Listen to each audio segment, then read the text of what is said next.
She drove the needle straight through the embroidery cloth and did not flinch.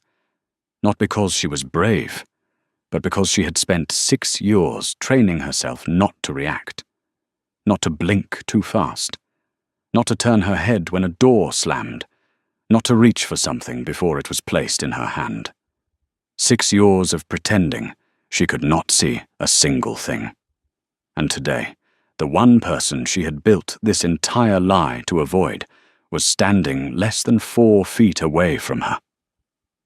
Duke Ralston Blackmere had returned. She heard his boots on the marble floor before anyone announced him. Heavy, unhurried, the kind of footsteps that belonged to a man who had never once been told to slow down. The drawing room went quiet the way rooms always did when he entered, like the air itself stood at attention. Her fingers kept moving across the embroidery. In, out, in, out, calm, steady, blind. He walked closer. Her heart was screaming. "Lady Vivian!" His voice was low, and it landed on her name like a stone dropped into still water. She turned her face slightly to the left, just past his shoulder, the way a person with no sight would. Her expression stayed soft, empty, practiced. "Your Grace," she said quietly. "I did not know you had returned to London." A pause, long enough to make her throat tighten. "Interesting," he said. And nothing else, just that one word. Interesting. But the way he said it made every carefully built wall inside her tremble, because it didn't sound like a greeting. It did not sound like small talk. It sounded like the beginning of something she was not ready for. What she did not know, what she could not have known at that moment, what was that Duke Ralston Blackmere had been watching her for exactly 11 minutes before he spoke. And in those 11 minutes, he had seen 3 things a truly blind woman would never do. Now tell me, if you had carried a secret like this for 6 years, would you have kept pretending or told the truth right there? Drop your answer in the comments and tell us where you are watching from. It truly means everything to us. And if this story already has your heart, please hit the subscribe button so you never miss what comes next. The morning Duke Ralston Blackmere walked back into Ashgrove Manor, 3 things happened at once. A maid dropped an entire tray of crystal glasses in the hallway. Lady Vivian Crest knocked over her tea without reaching for it. And Lord Percival Crest, Vivian's older brother, turned the colour of old ash and grabbed the nearest chair like the floor had shifted beneath him. Nobody spoke for 4 full seconds. Then Percival cleared his throat, plastered on the kind of smile that lived only on the faces of people hiding something enormous, and crossed the room with his hand extended. "Ralston, good God, man. We had no word you were coming." Ralston Blackmere did not smile back. He shook Percival's hand with the ease of a man who owned every room he stepped into, and then his gaze moved. Slow, deliberate, the way a hawk watches a field before it drops. It landed on Vivian.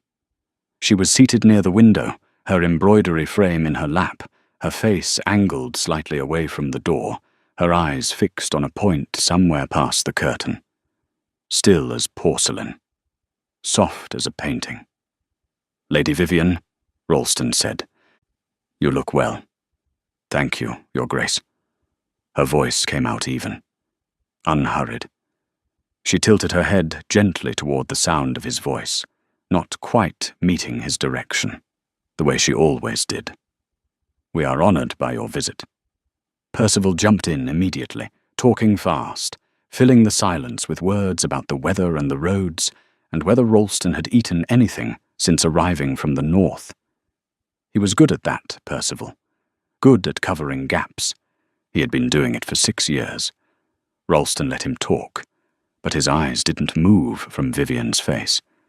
She felt it. She always felt it when he looked at her, like a warm hand pressing gently against her sternum. She had felt it the very first time she met him, 9 years ago, at the Hathbourne Winter Ball, when she was 18 and he was 24, and the most terrifyingly handsome man she had ever seen in her life. She had felt it every time after that, through 2 seasons of careful distance and burning awareness, until the night everything collapsed, and she made the decision that changed the shape of her entire existence. She had chosen blindness over truth. Not real blindness. She had perfect sight. She could see every line of Ralston Blackmere's face right now if she turned her head 3 inches to the right. She could see the way his dark coat fit his shoulders, the way his jaw had sharpened since she last saw him, the slight new scar that cut through his left brow, faint as a pencil mark. She could see all of it. But she did not turn her head. She never turned her head.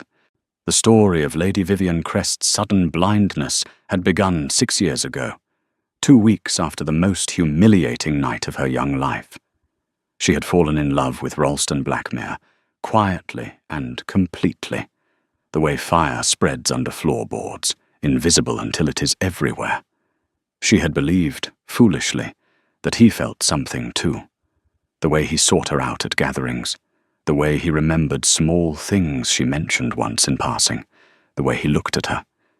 Then she overheard him. She had not meant to. She had stepped onto the balcony at Lord Fenton's summer party to cool her face, and Ralston had been there in the garden below with his closest friend, Lord Dorian Ashvale, laughing about something. She had been about to call down to them when she heard her own name. "Vivian Crest has made it embarrassingly obvious," Ralston had said, still laughing. "She practically follows me around every room. It is flattering, I suppose. She's pretty enough. But I have no interest in a girl who wears her heart that openly. It makes everything too easy. And easy things bore me." Dorian had laughed with him. Vivian had stood on that balcony for 11 minutes without moving. Then she walked back inside, found her brother, told him she had a headache, and went home. 2 weeks later, she announced she had lost her sight following a fever. The doctor was paid generously for his silence and his cooperation. Percival had been horrified at first, then terrified, then reluctantly protective. He had argued with her for 3 days straight. He had called it maudness. She had called it survival. In the end, he helped her because she had nobody else, and because he understood, better than anyone, what it felt like to build walls out of pain. The blindness gave her distance. It gave her armor. No man could court a blind woman without it becoming an act of charity, and Vivian Crest had too much pride to accept charity from anyone, especially from the man who had unknowingly shattered her in a garden on a warm summer evening. It worked. For 6 years it worked perfectly. Ralston had stayed mostly away. He had been in Scotland, then the continent, then Scotland again. He sent obligatory social calls through letters when the season demanded it. He had never once pushed to see her, and she had built a quiet, manageable life around his absence. Until today. "I plan to stay through the season," Ralston said now, cutting calmly through Percival's nervous chatter. Percival stopped talking. Vivian's needle paused for exactly half a second before continuing. "The whole season?" Percival asked. "My estate at Dunmore needs attention, and there are matters in London that require my presence." Ralston's voice carried nothing in particular, just facts, just information. But he was still looking at Vivian. "I expect we will see a great deal of each other, as neighbours." "Of course," Vivian said pleasantly. "You are always welcome, Your Grace." "How generous," he said. And again, just like the hook, there was something in those 2 words that did not sit flat. Something underneath them, smooth and sharp at the same time, like a blade wrapped in silk. Percival offered refreshments. A footman appeared. Conversation resumed at a surface level, carefully steered by Percival towards safe and boring topics.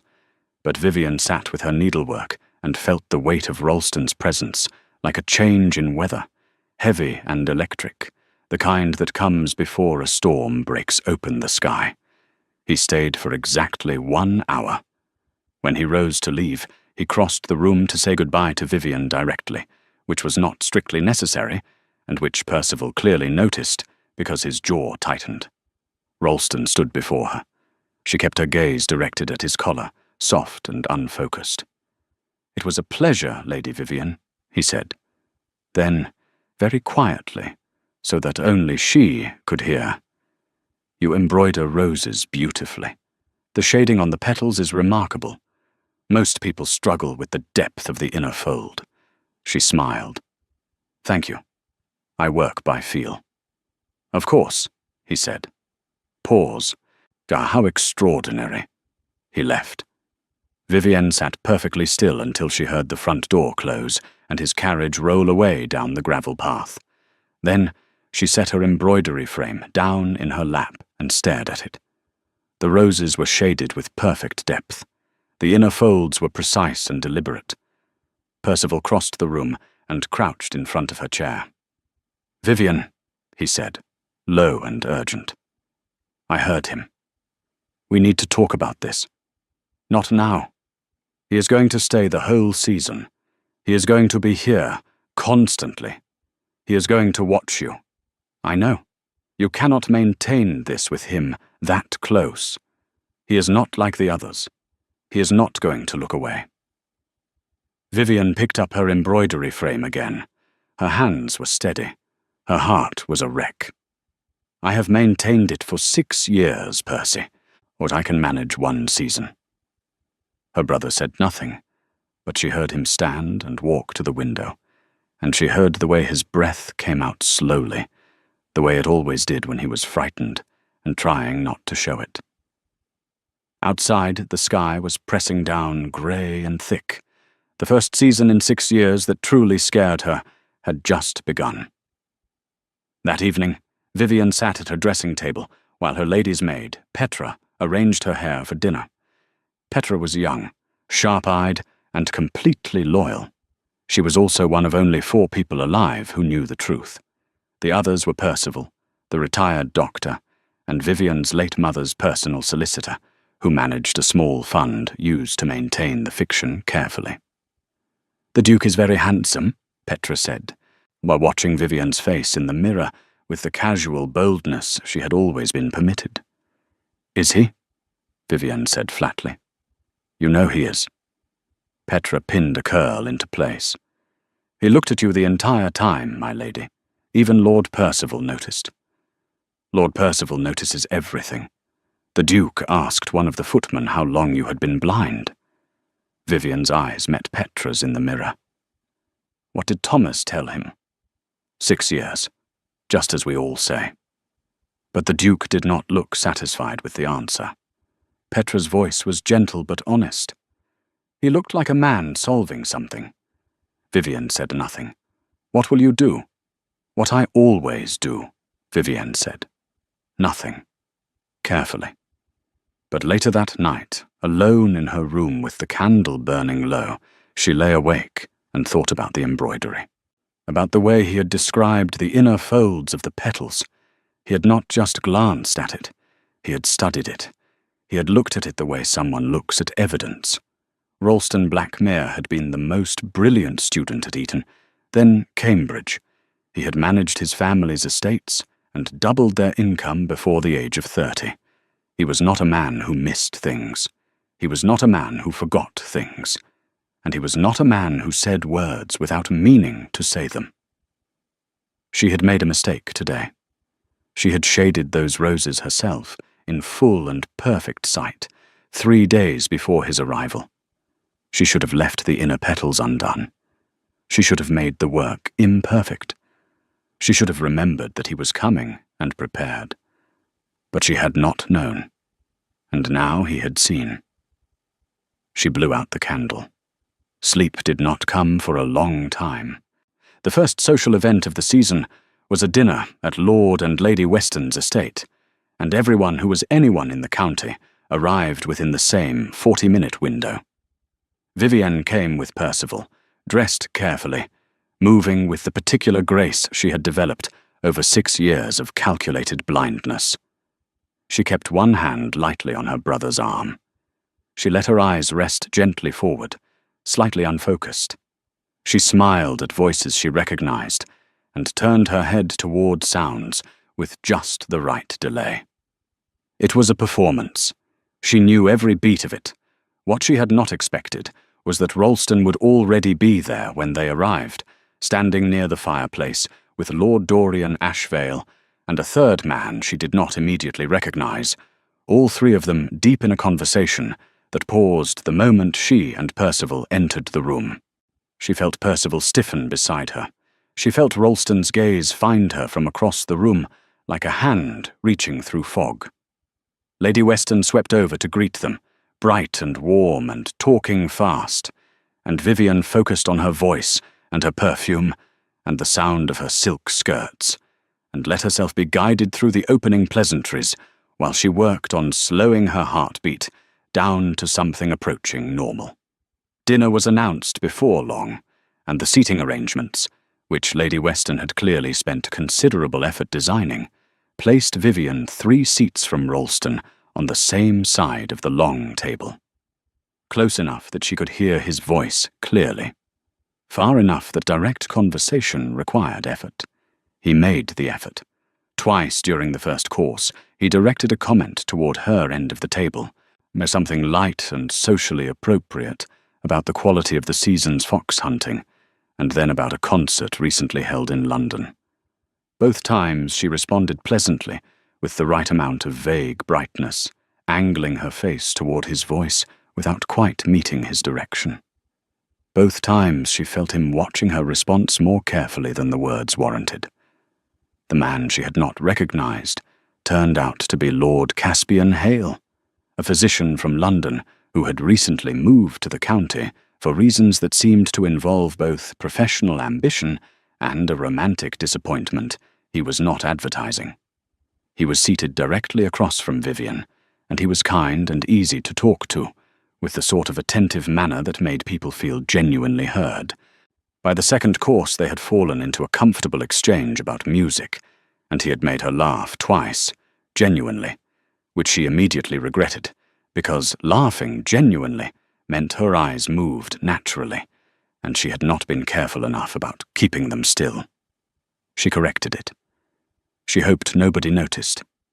Somebody noticed. After dinner, when the men rejoined the ladies in the drawing room, Ralston crossed directly to the chair nearest Vivian's, and sat down without being invited. Around them, the room buzzed with conversation and card games and the usual performance of the social season.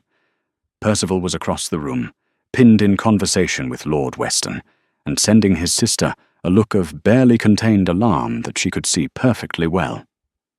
"Lord Hale seemed to entertain you," Ralston said, pleasantly enough. "He is very agreeable," Vivian said. "He is a physician." "So I heard. Interesting choice of profession for a man of his background. He studied in Edinburgh, specialized in conditions of the eye." The sentence landed with the gentleness of a hammer. Vivian felt the blood drain from her face, and immediately, deliberately, let nothing show. She tilted her head slightly. "How interesting," she said, as though it were. "I thought you might find it so," Ralston said. His voice was calm, conversational, completely without edge. "Given your own experience." "My experience? With blindness.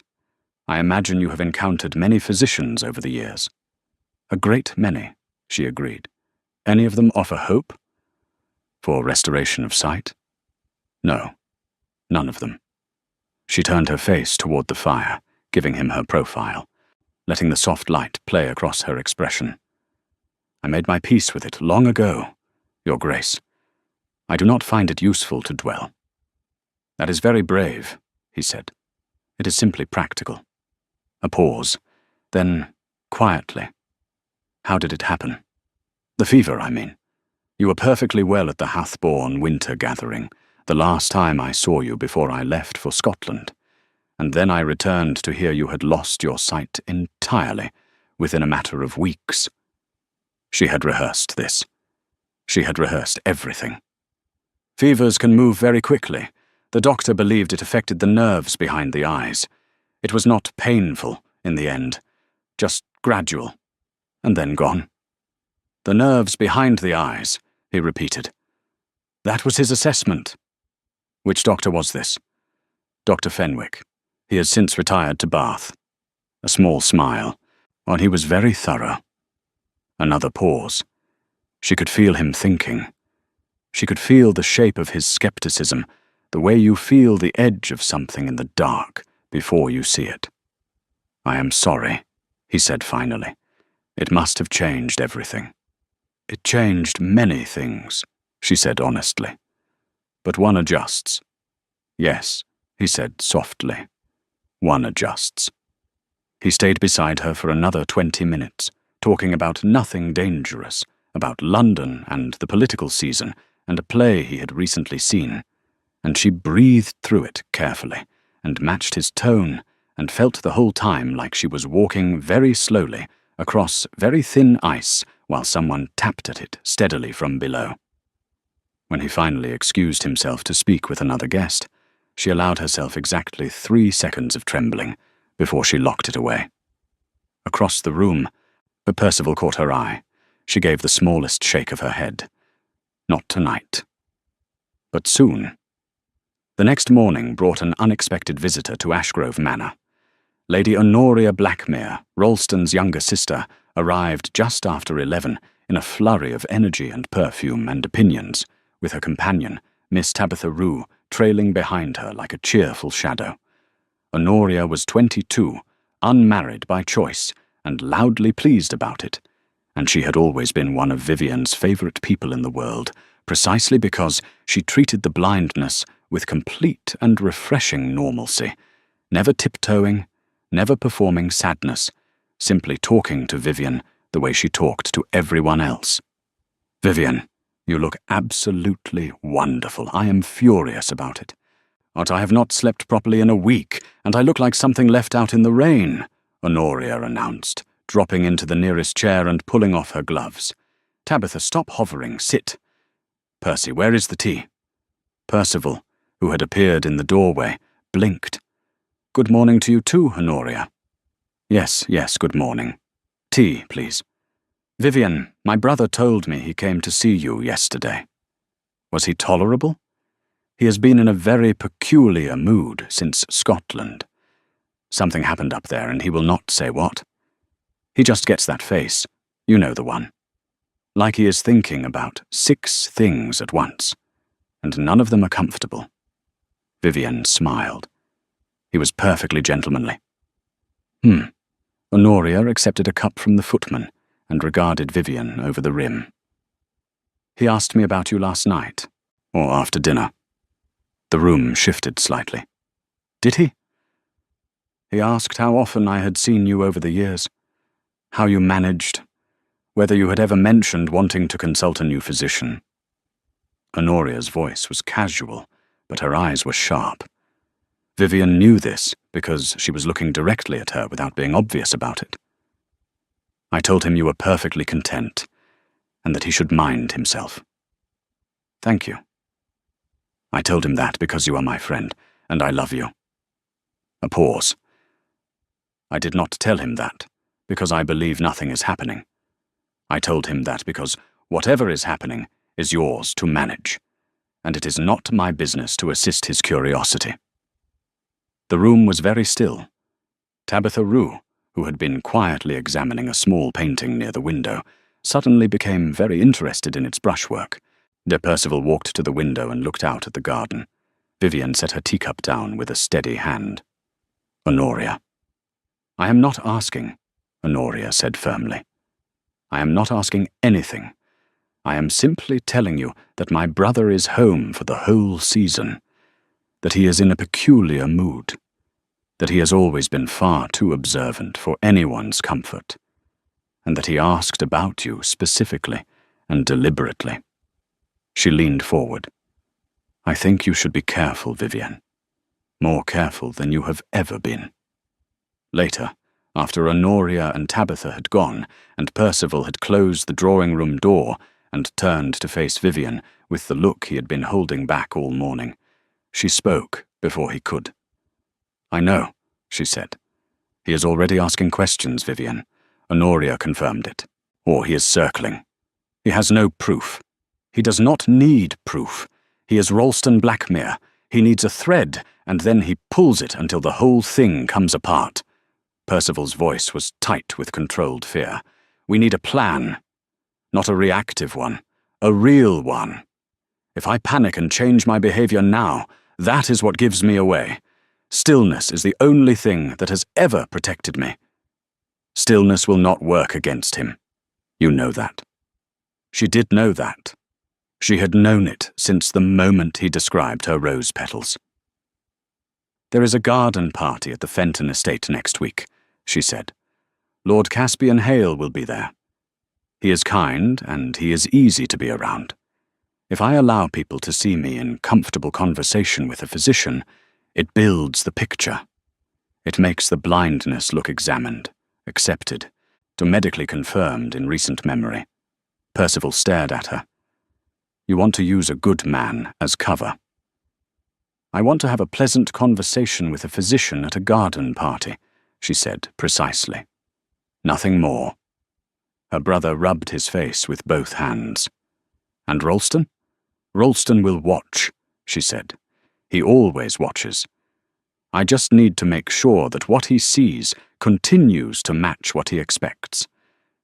But even as she said it, she felt the fragility of it, the way a thin thing feels fragile when you press it, and it does not break, but it bends. 6 years of perfect performance, and suddenly everything felt like it was bending. That night she stood at her window in the dark and looked out at the grounds and let herself see everything: the oak tree at the edge of the lawn, the stone path, the glint of the pond in the moonlight, or the far lights of Dunmore Estate visible just beyond the tree line. Ralston's lights. He was awake too. She did not know why she was certain of this. She simply was. She thought about the balcony at Lord Fenton's summer party. She thought about his voice in the garden below, laughing.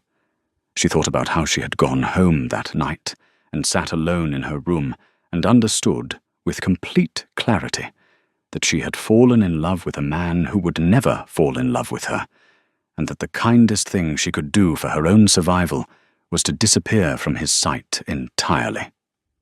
She had just not expected him to eventually come looking.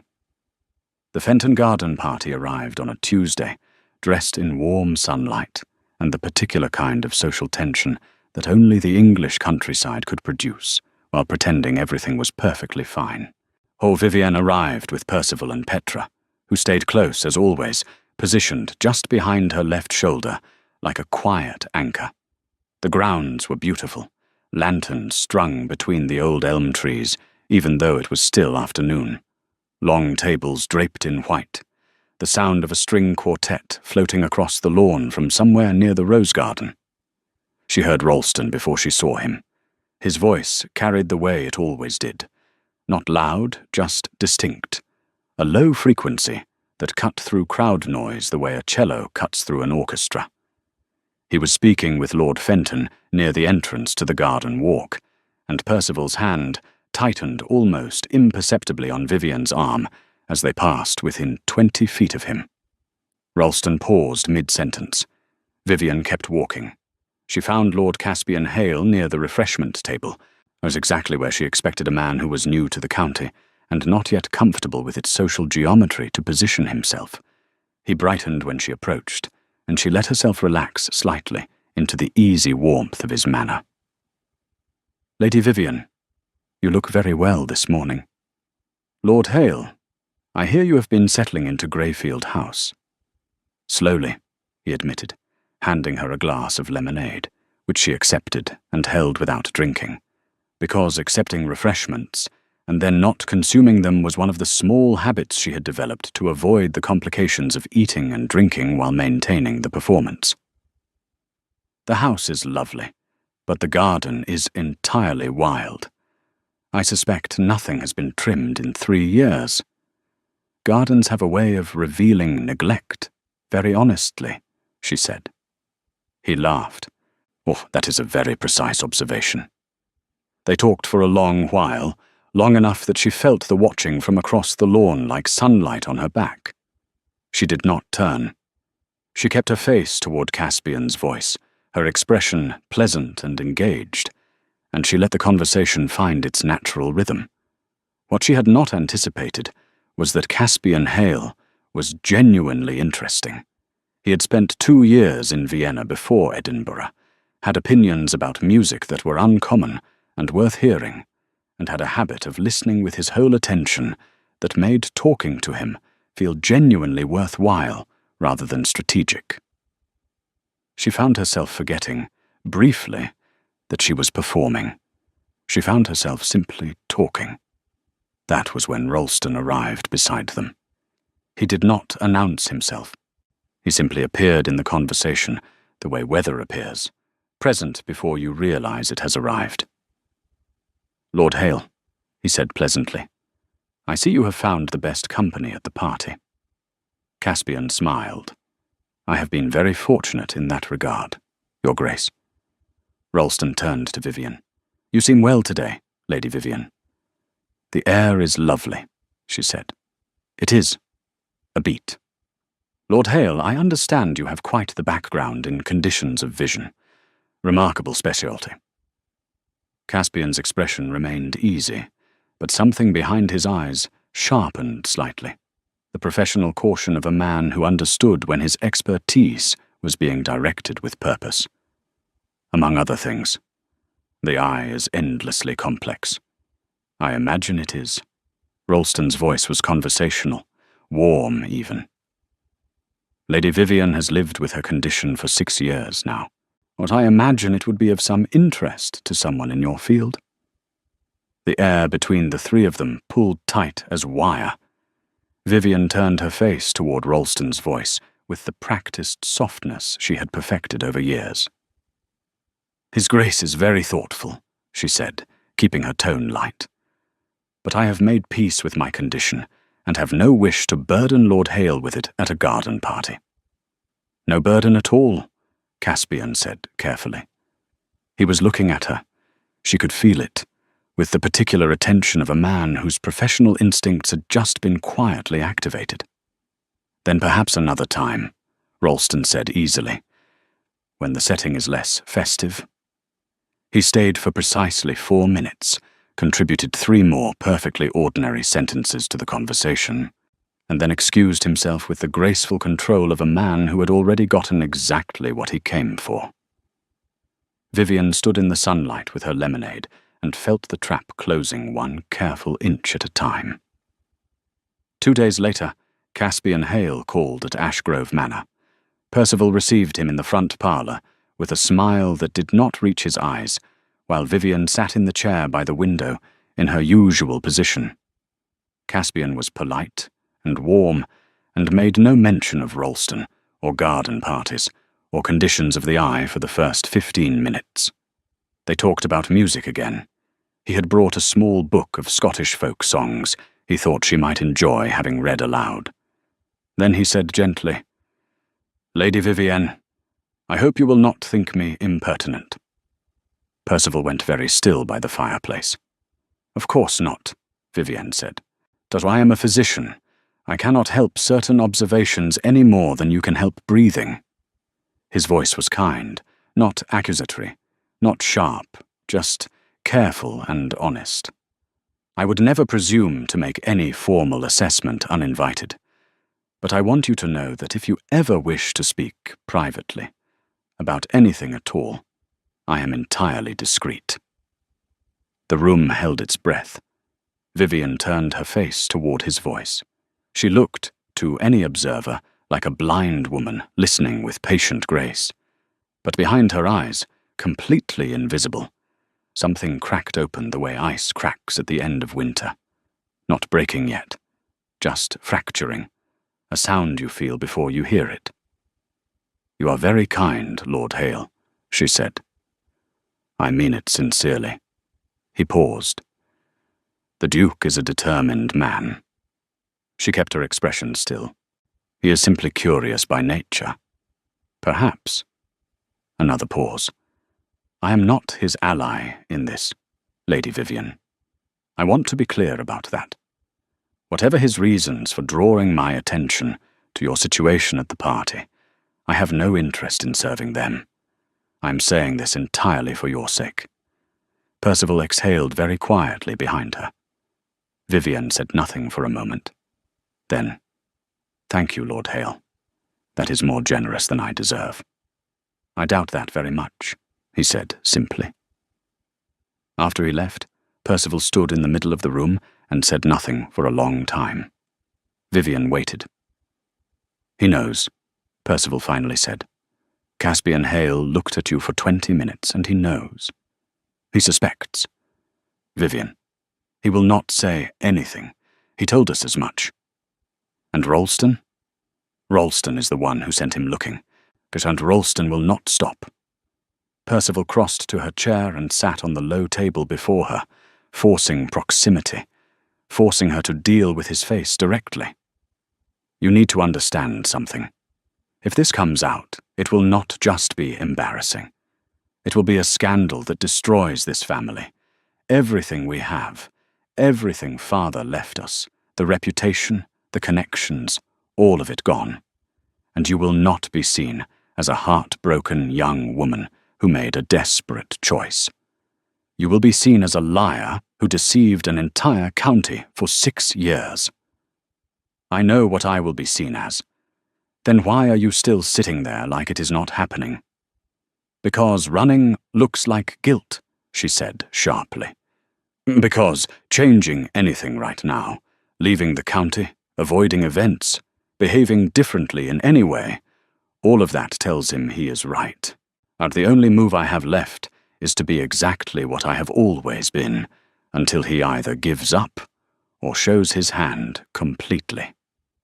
Percival stood up, and when he shows his hand, she pressed her lips together. Then I will deal with it. What she did not tell Percival was the part that frightened her most. It was not a scandal. It was not the loss of reputation or the county's judgment or even the legal consequences of sustained deception. Those were real and they were serious, but they were external. Things that happened to a person from outside. What frightened her most was simpler and more devastating. She was still in love with him. 6 years had not touched it. 6 years of distance, and armor and performance, and careful numbness, and it was still there, unchanged, unreasonable, a fire that had simply learned to burn without oxygen. She had thought, for a long time, that the love was part of the past, a young woman's foolish feeling, something she had outgrown without noticing. But the moment she heard his boots on the marble floor of this house, something in her chest had moved toward him, the way a compass needle moves north, instinctive and helpless and impossible to argue with. And that was the real danger. Not that he would expose her. Not that the world would know she had lied. The real danger was that some part of her, the deep and desperate part, wanted him to find out, wanted someone to finally crack through the glass she had built around herself and pull her back into the world. She was terrified of that part. 3 days after Caspian's visit, Ralston arrived at Ashgrove Manor uninvited at 2:30 in the afternoon. He did not come alone. He brought his sister Honoria, which was either a gesture of social civility or a calculated shield, and he brought a small wrapped parcel, which he presented to Vivian, with perfect manners as a gift from London, a set of tactile silk threads in graduated weights, he explained, recommended by a textile artist he had encountered who worked exclusively by touch. It was a devastatingly thoughtful gift for a blind woman. Vivian accepted it with a warm smile and held it in her lap and thought about the 12 ways she would like to throw it out the window.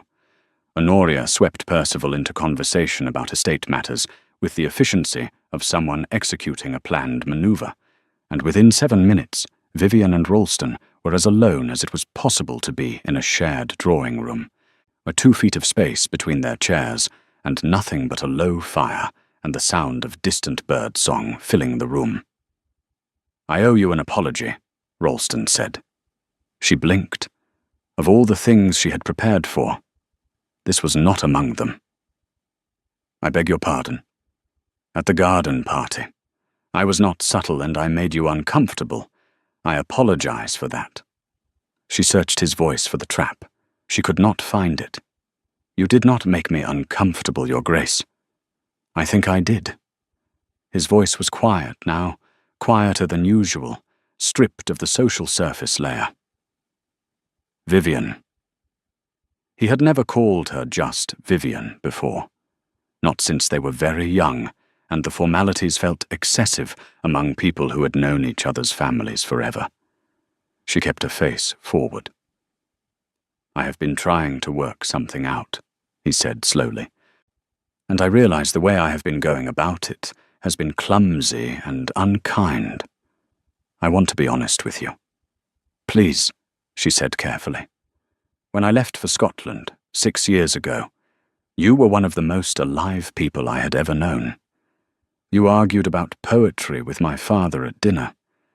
You climbed the old wall at the Ashvale summer estate on a dare and won. You looked at everything like it was interesting." A pause that filled the whole room. "And then I came back and you were blind and quiet and careful, and everyone around you treated it like a conclusion, like the story of Vivian Crest ended the moment the fever came." Her hands were very still in her lap. "But the woman I have been sitting across from at dinners and drawing rooms for the past 2 weeks is not a conclusion," he said. "She is watching everything. She is reading every room she enters. She notices things a blind woman cannot notice, and then she corrects herself, just slightly, just enough, and the correction is so practiced it is nearly invisible." The fire crackled. "Nearly," he said. Vivian said nothing. She could feel the moment opening beneath her like a drop. She could feel 6 years trembling at the edge of collapse. "I am not saying this to hurt you," he said, "and I am not saying it to expose you.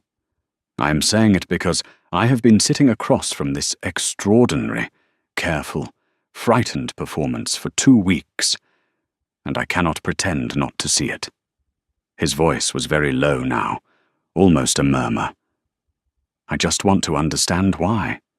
She turned her face toward the fire, and the silence stretched so long that the clock on the mantel ticked through 17 seconds that she counted without meaning to. Then she said very quietly, "You should not have come back." It was not a denial. Ralston was completely still.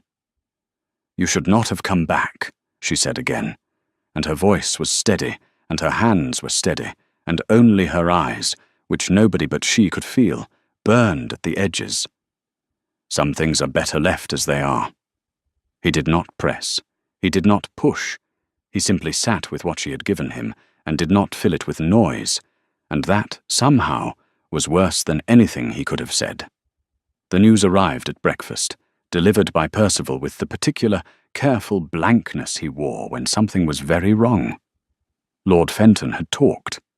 Not deliberately, not as an act of malice, but in the loose and careless way that men talk at their clubs when the brandy is good and the company is comfortable.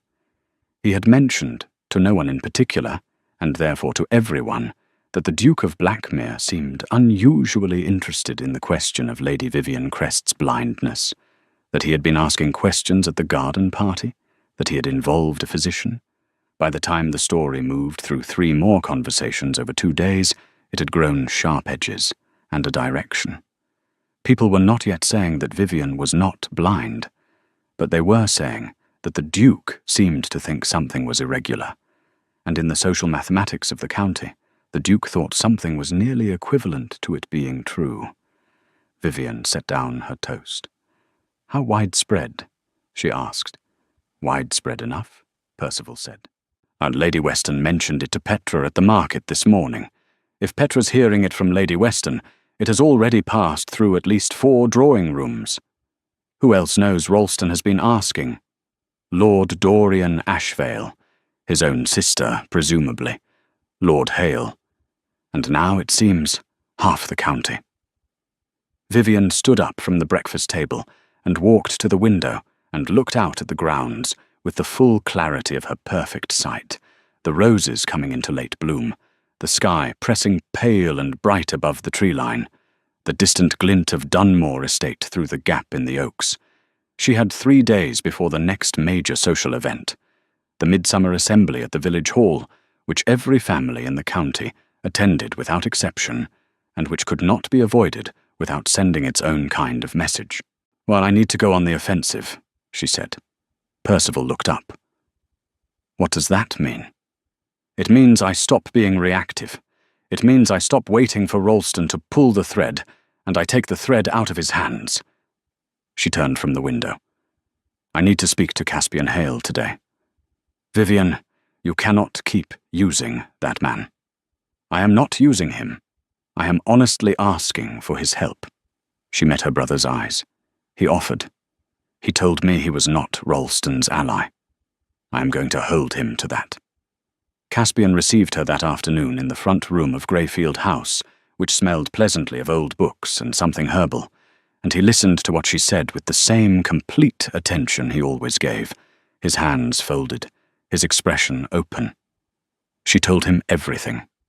Not the reasons, or not the night on the balcony, or Ralston's voice in the garden below, or the 11 minutes she had stood there not moving. She kept that part locked away because it was hers, and she was not ready to release it. But she told him the mechanics of it, the doctor, the performance, the 6 years, the careful construction of a lie so complete it had become a kind of truth. When she finished, the room was quiet for a moment. Then Caspian said, "How exhausting." Something loosened in her chest. Not the laugh she sometimes felt at inappropriate moments, but something adjacent to it. Something that was relief and grief, and the particular ache of being genuinely understood by someone who is not obligated to understand you. "Yes," she said simply. "What do you need from me?" "I need you to be seen treating me. Not as a performance for others, but actually treating me. I need an examination, an honest one, with your honest professional conclusions recorded properly. If the question of my sight becomes public, I want a physician's documented assessment as part of the record." He was quiet for a moment. "You understand that an honest examination will produce honest results." "I know. And you are prepared for what that means." "I am." He examined her that same afternoon, quietly and thoroughly, with the instruments and the precision of a man who took his work seriously. He asked her to read a line of text from across the room, and she read it without hesitation. He watched her pupils respond to light. He noted the tracking of her eyes when he moved his hand, the reflexive focus, the involuntary sharpness. When it was done, he sat back and looked at her for a long moment with an expression that was not judgment, and not pity, and not anger. It was something closer to sorrow. "Your vision is perfect," he said. "I know. I will record the examination findings accurately."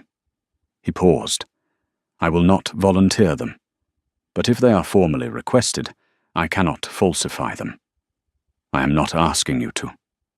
"Then what are you asking me to do with this information?" She looked at him directly. "Nothing yet. I am asking you to hold it, and to hold it honestly, and to be someone who knows the truth in a room where Ralston Blackmere cannot claim to be the only one." Caspian studied her face for a moment. Then he nodded, slowly. "All right." She returned to Ashgrove Manor as the afternoon light turned golden, and she found a note waiting on the hall table. Not a calling card, or not a formal letter, just a single folded sheet of paper with her name written on the outside, in handwriting she recognized immediately, sharp and spare and unmistakable. She took it to her room. She sent Petra away. She sat by the window in the last of the evening light and opened it. It said only this: I will not say a word to anyone. That is not what I want.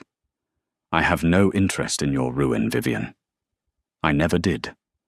What I want, I find I cannot easily name in a letter. But I think you know what it is. I have thought about it every day for 6 years, which is a long time to think about something one dismissed too carelessly in a garden. I am sorry for that. More sorry than I know how to say properly. Come and walk with me tomorrow morning if you are willing. The grounds at Dunmore are private. No one will see, or you do not have to perform anything. Ah. She read it 3 times. Then she folded it very carefully and held it in both hands, and sat with the weight of it settling into her like something returning home after a very long journey. He knew about the garden. He had heard himself. He remembered saying those words, and he knew she had been there, and he understood, finally, completely, what the 6 years meant and why they had happened. The apology in that letter was not for investigating her. It was for the thing that came before. The thing in the garden. The careless voice of a young man who thought he was speaking privately and had not known, until God knew when, that he had been heard. She sat by the window until the light was completely gone. She did not sleep. In the morning, she told Petra she was going for a walk, and she went alone, which she had not done in 6 years without the performance, without the careful gait and the forward focus, and the hand extended slightly ahead of her. She walked with her eyes open and her head up, and her stride exactly as it had always been, before the lie, quick and direct, and entirely herself. She walked to Dunmore. Ralston was waiting at the edge of the grounds near the old stone wall that bordered the east garden, standing with his hands in his coat pockets, and his face turned toward the morning light. He heard her coming before she reached him and turned, and when he saw her walking, when he saw the way she moved, open and unperformed, and completely visible, something shifted in his expression that she felt in her bones. She stopped a few feet from him. They looked at each other, properly, directly. Or for the first time in 6 years, she looked at his face without looking away, without adjusting, without performing blindness over the top of sight, and he looked at hers, and the 6 years between them lay out in the morning air like a country they had both been exiled from. "You got my letter," he said. "Yes." "You came." "Yes." He exhaled slowly. "How long did you stand on that balcony?" 11 minutes. He closed his eyes briefly. "I said something unforgivable." "You said something honest," she said. "That is almost worse." "Vivian, you meant it when you said it. You didn't know I was there. I cannot be angry at a man for his honest thoughts." Her voice was steady, but the steadiness cost her. "I could only be angry at myself for having feelings you had not invited and could not return." "That is not." He stopped. Started again. "I was wrong. What I said was not honest. It was careless and stupid, and it was the arrogance of a young man performing indifference to a friend he didn't yet know how to be honest with." He took a step toward her.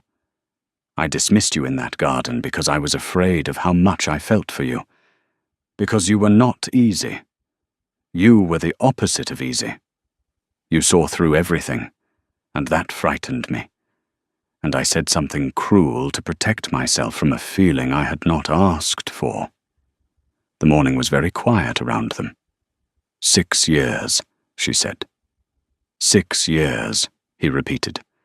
"I spent most of them trying not to think about you, which tells you exactly how well that worked." She looked at him for a long moment. His face was open in a way she had never seen it in public, stripped of the social composure, the careful control. He looked tired and raw and completely present. "I do not know what to do with this," she said honestly. "Neither do I," he said. "But I thought we might start with the truth. All of it." She nodded slowly. "Tell me," he said softly. Tell me what these 6 years were actually like.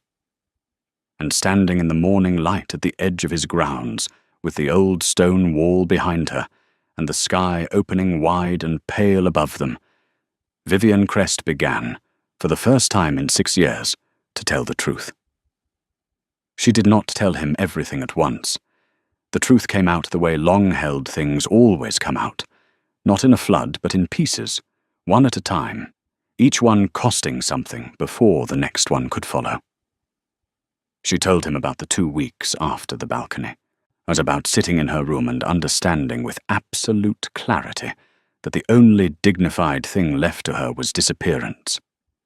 About the conversation with Percival that had lasted 3 days and left them both hollowed out and quietly changed. Ralston listened without interrupting.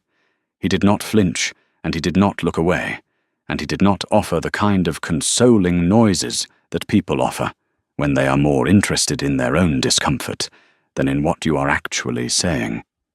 He simply listened, standing still in the morning light with his hands out of his pockets now, open at his sides, like a man who had decided to receive something fully rather than manage it from a distance. She told him about the doctor, about learning to walk differently, slowly and carefully at first, then with increasing fluency, until the performance became second nature, about the first social event she attended as a blind woman and how her heart had hammered so hard she thought it would give her away, and then how it did not, how people simply accepted the new shape of her, how easily the world rearranged itself around a story once the story was told with conviction. Nobody questioned it, she said. That was the part that surprised me most. Not a single person looked closely enough to question it. I questioned it, Ralston said quietly. You were not here. No. The word carried weight. I was not. She told him about the loneliness of it. That was the part she had never said aloud to anyone, not even Percival, not even Petra, because saying it meant admitting that the choice had cost her more than she had been willing to acknowledge. The particular loneliness of performing limitations, of standing in a garden in full sunlight and pretending she could not see the roses, of hearing music at a party and not being able to let her eyes find the player, of watching people's faces while they thought she could not watch them, and feeling separated from all of it by a wall of glass, present but not truly connected, visible but not truly seen. I built the cage myself, she said. That is the part that is hardest to forgive. You built it to survive something I caused, he said. You did not cause it. You were in a garden talking to a friend. I was standing somewhere I was not meant to be. Vivian. His voice was firm and quiet. Stop being generous about this. I said something cruel about a woman I was in love with because I was too frightened to admit it and too proud to examine why. That is the truth of what happened.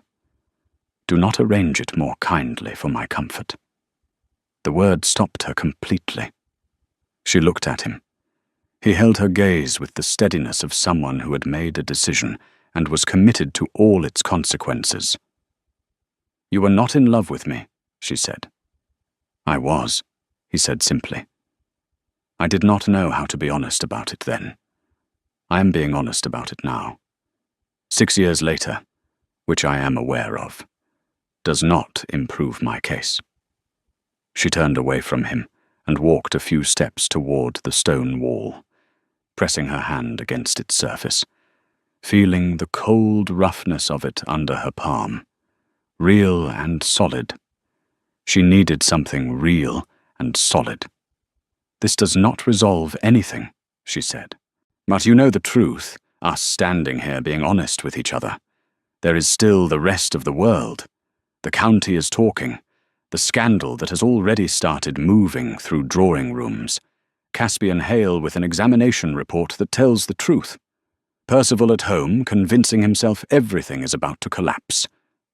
I know, Ralston said. If this becomes public, it will not just be my name that is damaged. Percival's reputation, The Crest family, the doctor who was involved, Petra who has kept the secret all these years. All of them were exposed because of a choice I made alone. You didn't make it alone. You made it because you had no better option. He came to stand beside her at the wall, close enough that she could feel the warmth of him. And it will not become public. You cannot promise that.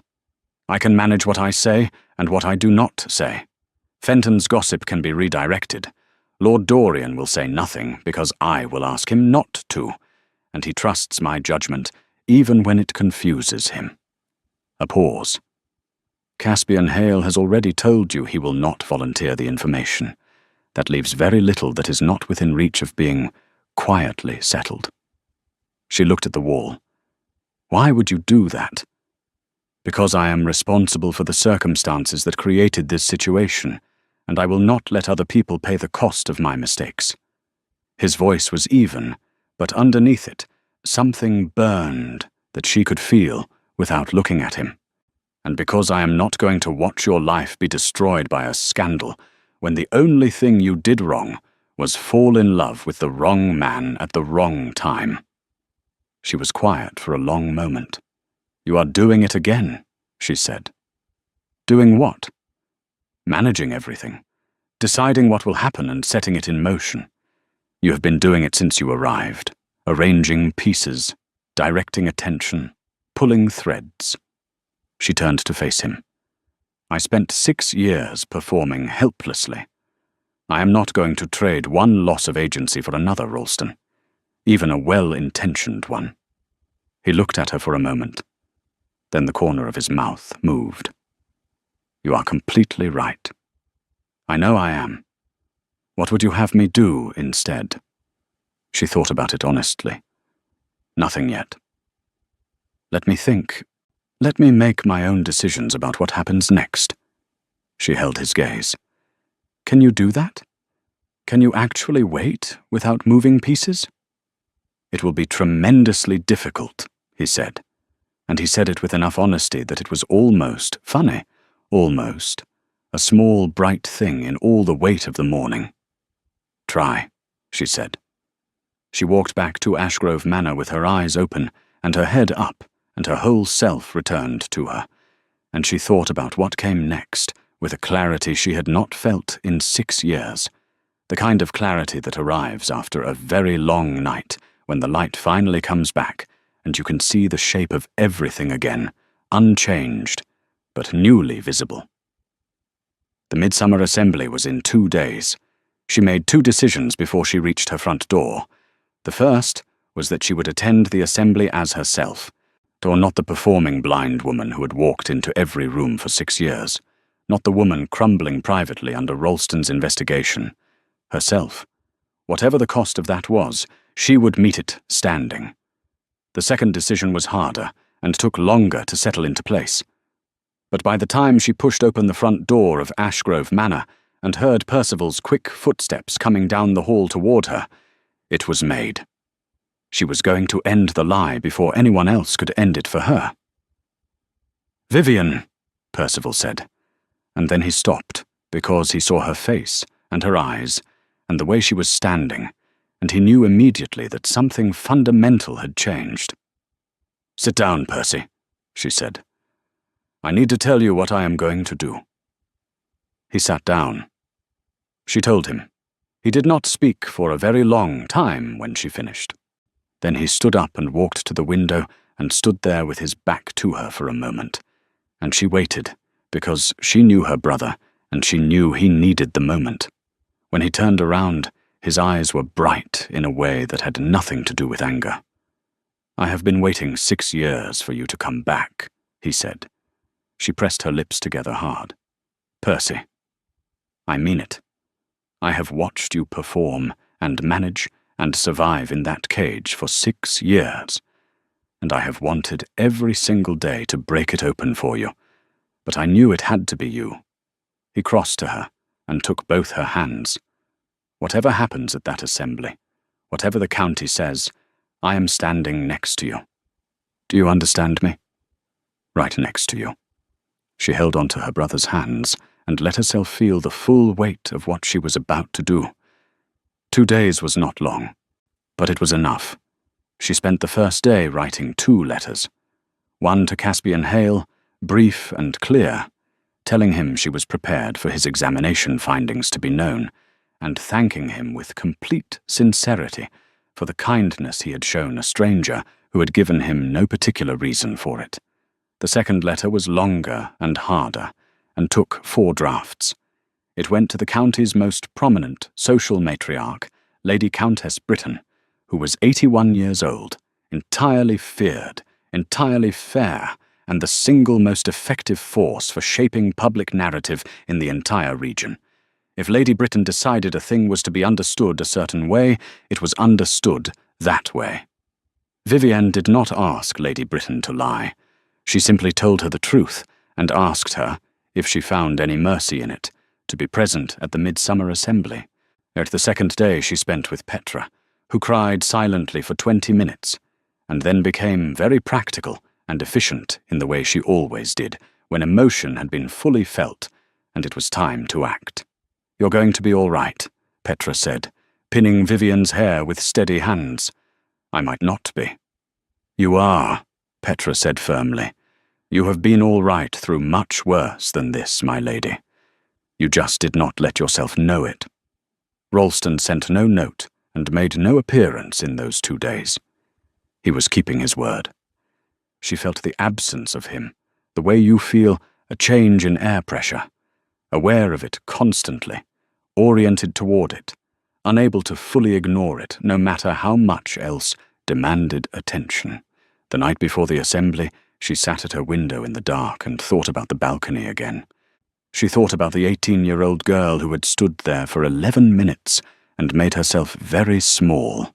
She thought about all the rooms she had walked into since then, with her eyes deliberately unfocused, all the conversations she had managed from behind glass, all the roses she had pretended not to see. She thought about Ralston's face that morning at the stone wall, raw and open and completely present. She thought about what it meant to be truly seen by someone, not the performance they had accepted, but the person underneath it, and how terrifying it was, and how it was also, in some inarticulate way she could not yet fully name, the thing she had wanted most for a very long time. She was ready. The Midsummer Assembly was held in the great hall of the village, which had been dressed with summer flowers and warm candlelight, until it looked more beautiful than it had any right to, for a building that also hosted agricultural meetings on alternate Thursdays. Every family of note was present. Every conversation partner Vivienne had navigated over 6 years of careful performance was somewhere in that room. She arrived with Percival. She did not take his arm. She walked in with her eyes open and her head up, and her gaze moving the way a seeing person's gaze moves, finding faces and corners and the position of furniture and the particular quality of candlelight in a crowded room, all of it, fully and without apology. The first person to notice was Lady Weston, who was standing near the entrance, and whose mouth opened very slightly before she controlled it. The second was Lord Dorian Ashvale, who noticed and then looked immediately across the room to find Ralston. The room did not stop. It kept its noise and its movement, but a current moved through it, the way current moves through water, invisible on the surface, but felt by everything beneath. Vivienne kept walking. Percival stayed close to her left shoulder, not holding her, not guiding her, just present, solid and certain, her brother and her witness. She found Lady Countess Britton first, because she knew where the Countess always stood at these events, near the tall window at the east wall with a direct view of the entire room, positioned like a general surveying a field. The old woman was watching her approach with an expression of such complete composure that it was itself a kind of answer. "Lady Vivienne," the Countess said. "Or Lady Britton." Vivienne met her eyes directly. "Thank you for coming. I have come to every Midsummer Assembly for 61 years, the Countess said dryly. "You are not the reason I came. But I am glad you are standing the way you are standing. A pause. It suits you considerably better. The room was noticing now, quietly, in the way of people who understand social seismology, who feel the shift before they can name it. Conversations were continuing, but attention had split, one part in the room and one part tracking Vivian Crest, who was moving through the assembly without a guide and without the practiced blind woman's gait and without the soft, unfocused expression she had worn like a mask for 6 years. Lord Fenton appeared at her elbow, flustered and pink, clearly unsure of the social protocol for this particular situation. "Oh, Lady Vivian, you are looking... that is to say, you seem..." "Very well, thank you, Lord Fenton," she said pleasantly. He retreated. Caspian Hale found her near the refreshment table and stood beside her with the quiet solidarity of someone who had decided which side of a thing he was on and was comfortable with the decision. "How are you?" he asked simply. "Terrified," she said, "but present." "That counts for a great deal," he said. She saw Ralston before he saw her.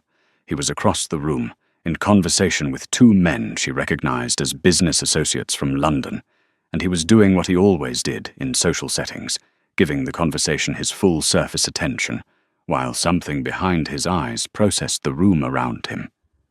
She had always known he did this. She had watched him do it for years through the pretense of her blindness, but now she watched him openly from across a candlelit room, and she let herself see him without armor or performance, or the careful management of her own expression.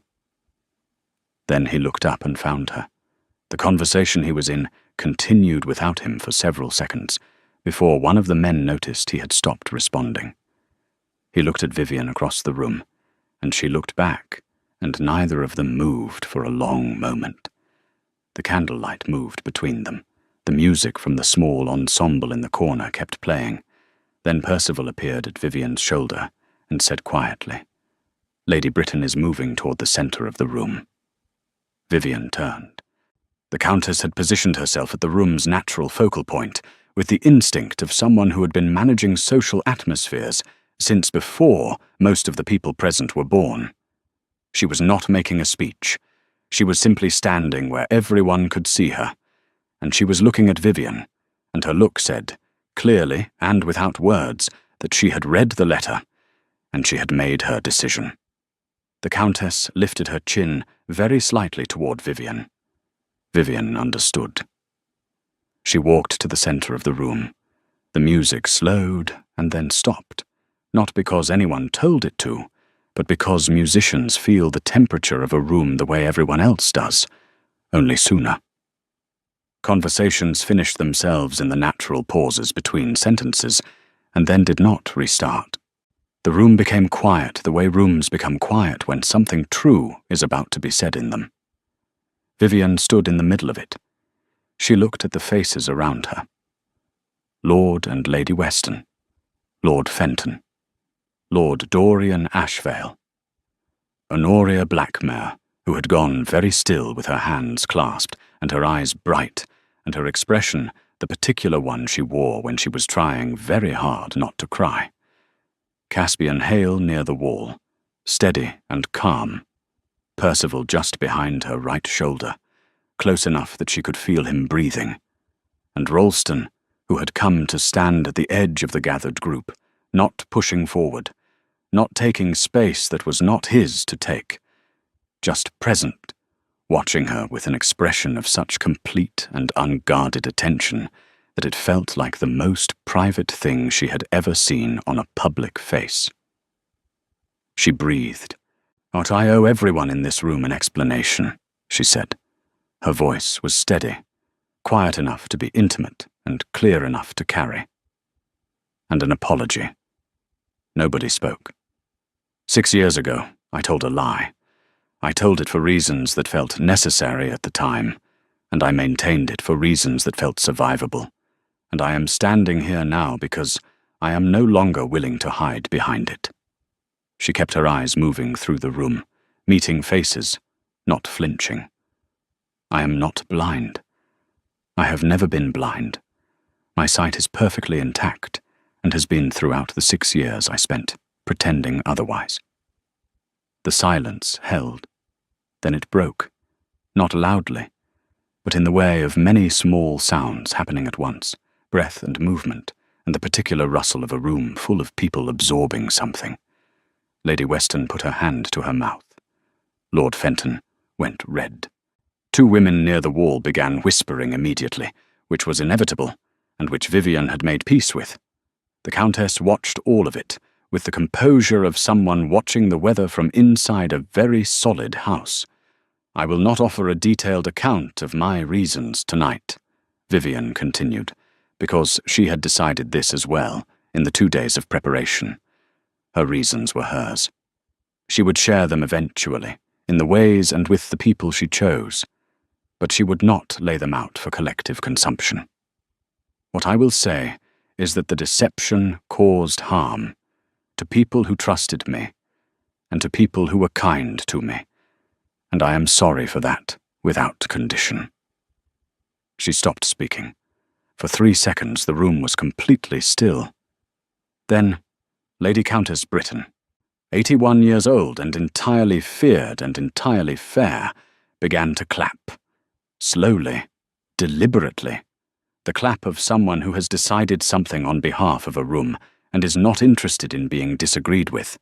Honoria Blackmere joined her immediately, which surprised no one who knew Honoria. Caspian Hale joined them. Percival, behind Vivian's shoulder, joined them with his eyes suspiciously bright. It was not a thunderous ovation. It was not universal. There were faces in the room that remained still, and there would be conversations tomorrow in drawing rooms that would not be kind. Vivian knew this, and had accepted it.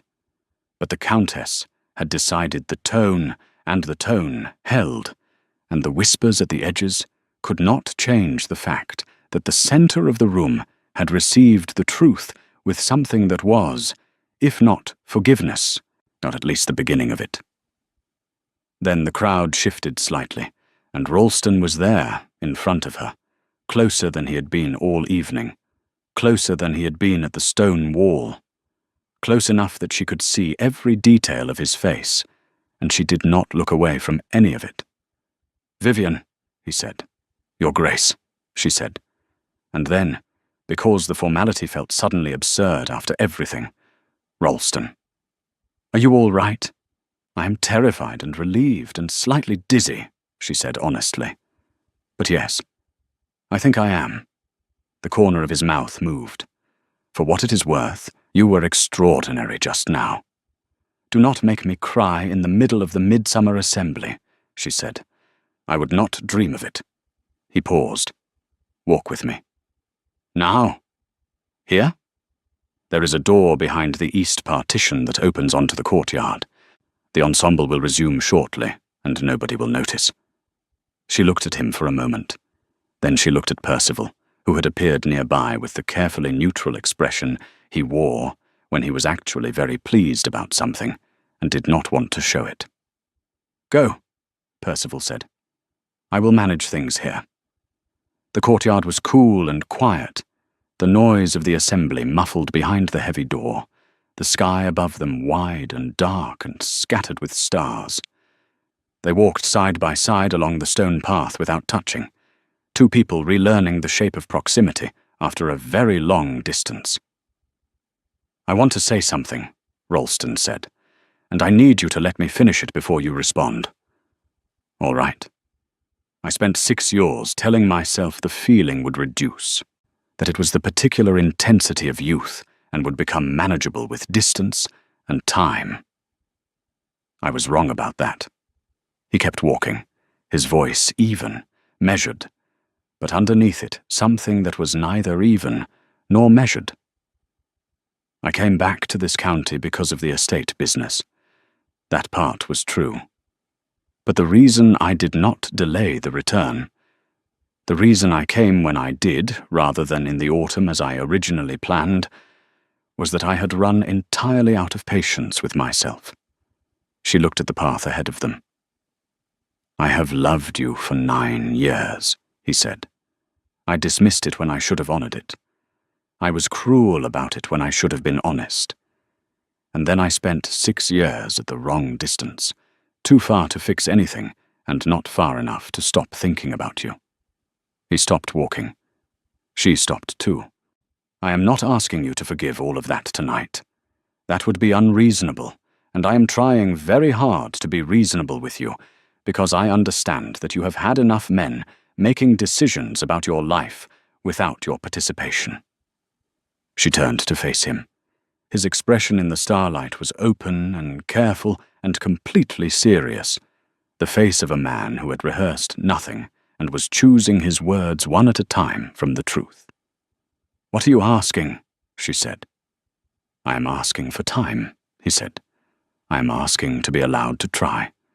To be the person I should have been in that garden, the honest one, the present one, the one paying attention."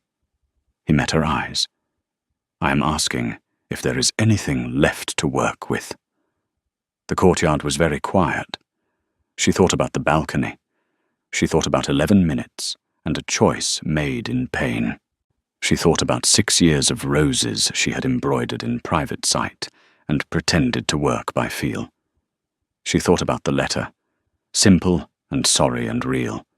She thought about the stone wall in the morning light and the way he had said the word love like it was not a performance, but a fact he was finally allowing to be stated. She thought about Petra saying, "You have been all right through much worse than this." She thought about Percival, saying, "I have been waiting 6 years for you to come back." She thought about herself, standing in the middle of a room full of people, and telling the truth, and not crumbling. She was not a girl on a balcony anymore. She was a woman who had built herself a cage, and survived inside it, and then walked out of it with her eyes open. And she was not going to step into anything smaller than the full size of her own life ever again. "There is plenty left to work with," she said. Something in his face shifted the way light shifts when clouds move and the full sun comes through, not subtle, not managed, simply present and undeniable. He reached out, and she put her hand in his, and they stood in the courtyard under the wide, dark sky, with the stars above them, and the muffled music starting again behind the door, and neither of them spoke, because what was between them in that moment didn't need words to hold it up. It had survived a careless sentence in a summer garden. It had survived 11 minutes on a balcony, and 6 years of roses, and a county's worth of social performance. It has survived distance and pride and fear and the particular cruelty people inflict on themselves when they do not know how to be honest about the things that matter most. It was not fragile. It had proven, beyond any reasonable argument, that it was not fragile. Vivian looked up at the stars with her eyes fully open and felt the night air on her face and the warmth of his hand around hers and the solid fact of herself, whole and present and entirely real. Inside the hall, the ensemble played on. The season was just beginning, and for the first time in 6 years, she was there to see all of it. If you made it this far, you already know this story had your heart from the beginning. Tell us in the comments, what moment broke you the most? Was it the balcony, the letter, or the courtyard under the stars? Drop your answer below and tell us where you are watching from. It truly means everything to this community. And if this story moved something in you, please hit the subscribe button right now so you never miss what we bring next. We have more stories waiting that will do exactly this to you again. Thank you for being here. Thank you for staying till the end.